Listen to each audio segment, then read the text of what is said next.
네, 안녕하십니까. 주식클래스 하창구입니다. 오늘은 그 호텔신라라는 기업에 대해서 한번 좀 알아보도록 하겠습니다. 10월 31일 날 3분기 실적 발표했는데 주가 많이 급락을 했습니다. 면세점 부진이 문제라고 이렇게 나왔는데 주가부터 먼저 보면 뭐 확 빠져버렸어요. 뭐 호텔신라가 그렇지 않아도 월봉 기준으로 놓고 보면 실제적으로 이렇게 쭉 빠지던 모습이었는데 그냥 어처구니 없이 많이 빠졌습니다. 많이 빠졌고 뭐 한때 얼마입니까? 거의 조금 큰 그림에서 놓고 볼 때 뭐 사실 14만 원이나 15년도 가격은 좀 그렇다 하더라도 대략적으로 한 8, 9만 원대 정도 멈췄던 주가고요. 최근에도 좀 나쁘지 않았었어요. 왜 그러냐면 올해 하반기 접어들어서 거의 뭐 한 7, 8월 달에 보게 되면 거의 주가가 실질이 좋아진다고 해서 우상향하던 주가인데 내려오다가 갑자기 많이 빠졌어요. 그래서 오늘 이제 주가 많이 빠지다 보니까 뭐 실적 이야기도 하긴 하는데 오늘은 그거 한번 짚어보고 또 과연 정말 이 정도로 호텔 신라는 기업의 주가가 지금 보게 되면 대략 이 월봉인데요. 지금 6만 5천 원대 가격이면 거의 그래요. 18년도 미중 무역 분쟁 그 밑에 가격인데 험한 가격이냐 한번 생각해 볼 것 같아서 함께 합니다. 다시 보게 되면 이제 면세점 부신 이야기 많이 들으니까 이거는 실적을 한번 확인해 볼 필요가 있어요. 그래서 보게 되면 오늘 호텔 신라가 실적을 발표했는데 이렇게 나왔습니다. 이게 내용을 놓고 보면 사실 별로 어려운 건 아닌데 많은 투자자분들 조금 어려워하죠. 이게 호텔 신라의 오늘 발표한 실적인데요. 매출액은 한 1조 3천억 정도가 나왔습니다. 그러니까 전년 대비해서 증가한 거죠. 약간 전기입니까? 전기구나. 1조 3천억인데, 그러니까 전기 한 2분기보다 16% 증가를 했고, 작년 동기 대비해서는 40% 증가를 했습니다. 근데 우리가 보통 실적 볼 때 많이 보는 게 영업이익이잖아요. 영업이익은 266억 원이 나왔어요.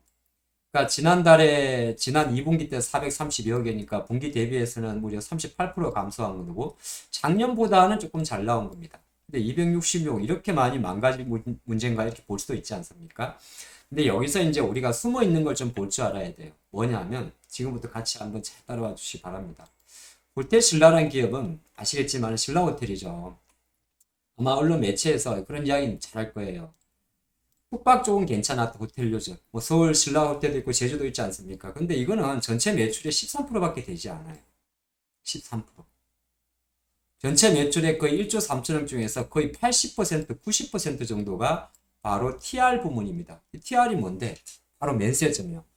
우리말로 바꾸면 트래블 리얼리티라고, 리얼리티? 네, 트래블 리테일이라군요. 트래블 리테일인데, 어쨌든 간에 호텔신라는 아무리 국내 내수 소비 뭐 호텔에서 잘해도 시내 호텔 객실 뭐 신라스테이 이런 거 잘해도 면세점 매출에서 꺾여버리면 그냥 전부가 다 꺾여버리는 겁니다. 그래서 요거는 확실히 알아야 돼요. 지금 면세점 쪽은 그러니까 호텔 레저 쪽은 계속 증가합니다. 증가하지만은 거의 빙산의 일각이에요. 근데 이번 수치에서 좀 특이점이 뭐냐면 아까 잠깐 보셨지 않습니까? 어디 갔어요? 여긴데 아까 266억이 나왔는데 이 중에서 260억이 무려 호텔 쪽이에요. 그리고 6억이 면세점입니다. 이건 말이 안 되는 거예요. 말이 안 되는 게 아니라 그러니까 이제 쇼크라고 하는 거죠. 면세점이 그만큼 많이 망가졌습니다. 그러면 여기서 이제 많은 고민할 건데 과연 그 정도인가? 이렇게 한번 생각해 보면 돼요. 일단 호텔 신라의 매출 구조는 여러분들 잘 아실 것 같고 회사의 개요로 들어가게 되면 면세점 같은 경우는 우리 뭐 서울 인천 면세점도 있습니다만 잘 보시면 일본에 있죠. 일본. 그러면은 일자든 일본에 지금 보면 가만 생각해 보십시오. 일본 쪽 같은 경우 어떨까요? 이번에 지금 11월 달부터 무비자 있고 원래 8월 달부터 약간 일본 관광객들이 한국 유입이 있었어요. 그죠? 우리나라도 10월입니다. 그리고 홍콩 같은 경우 여기도 중요한 건데 2017년도에 홍콩에 면세점을 오픈했습니다. 그쵸? 18년도는 인천이니까 이런 국내 왔다 갔다 하는 거. 제주공항 상관없어요. 그 다음에 또 어디 있습니까? 마카오가 있습니다. 2019년. 그리고 베트남, 다낭이 있죠. 이 외에도 태국에도 있습니다. 싱가포르 창의 공항도 있고요. 창의 항구도. 어떤 의미냐면 아까 TR 부분이라고 그랬잖아요. 트래블 리테일 면세점인데 가만 생각해 보시죠. 일본은 그렇다 치더라도 지금 홍콩 그냥 간단하게 홍콩 지금 이제 8, 9, 10이니까 홍콩 쪽, 그 다음에 마카오 쪽, 베트남 쪽, 기타 창이 싱가포르 쪽 생각하게 되면 어쨌든 중국의 경기 위축을 가져왔고 중국의 규제가 있었으며 돈을 쓸 수 없어서 봉쇄도 찾았기 때문에 이쪽에서는 잘 나올 수가 없었던 거죠. 근데 많은 분들이 그런 이야기를 합니다. 결정적으로 뭐냐면 신라 호텔의 그 실적 면세점 부진은 결과적으로 중국이 싫어하는 겁니다. 중국. 그럼 중국이 언제 회복될지는 알 수가 없잖아요. 또 이번에 이제 대선이란다. 그 시진핑 독재? 예, 그렇죠. 뭐 3기 연임까지 갔으니까 결정적으로 호텔 신라의 포인트는 뭐냐면 중국 경기에 달렸다 그렇게 볼 수도 있어요. 홍콩 저는 그렇게 봤습니다. 홍콩, 마카오 뭐 이런 거 다낭 쪽도 있겠지만 사실 얼마나 많이 가겠어요. 가장 큰 손은 중국이니까.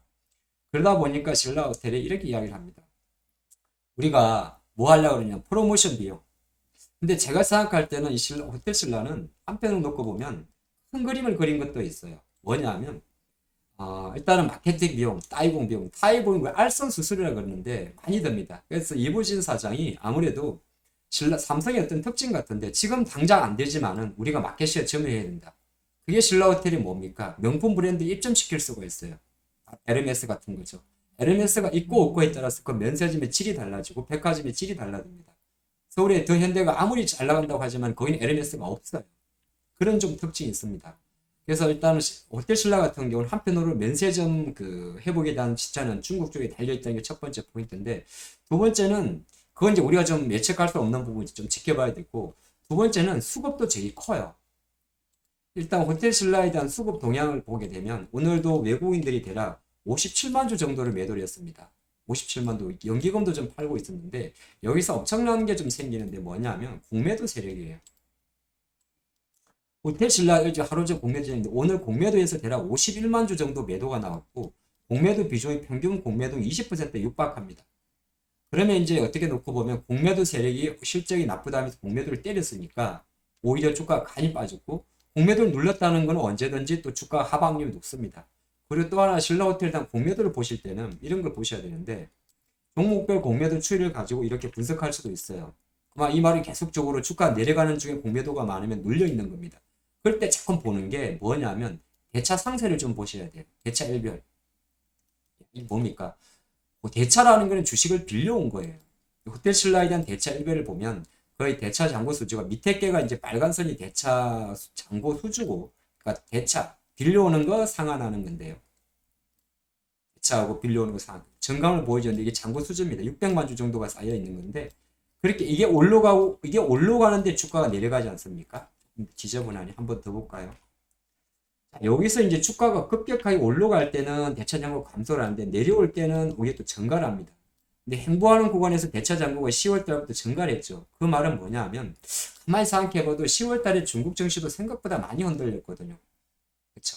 그러니까 어떻게 보게 되면 이 대차 잔고의 증가를 봤을 때 시장은 이미 중국 쪽에서의 매출 이슈 자체가 면세점 공항을 위축으로 만들 거라는 걸 좀 대변했던 거고 그런 관점에서 아무 호텔을 바라보는 관점은 뭐냐면 결정적으로 그러면 대차 잔고가 이렇게 많이 쌓였기 때문에 무조건 나락으로 가느냐 저는 그럴 것 같지는 않습니다. 일단은 오늘은 어차피 실적 발표가 나왔을 경우에 한 번 더 때리고자 하는 가만 계산해 보십시오. 오늘 공매도에서 51만 주가 나왔어요.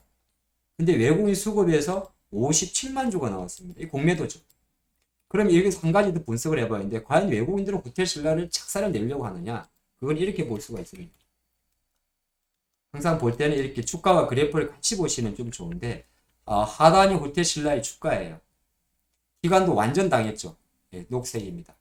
기관도 완전 당해서 자동 손절했는데 실질적으로 호텔 신라에 대한 외국인 지분율 추이는 보십시오. 상승세입니다. 핑크색.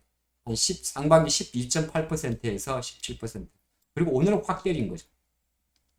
근데 추세적으로는 약간 상승이라는 것도 중요해요. 중간중간에 장난을 칩니다.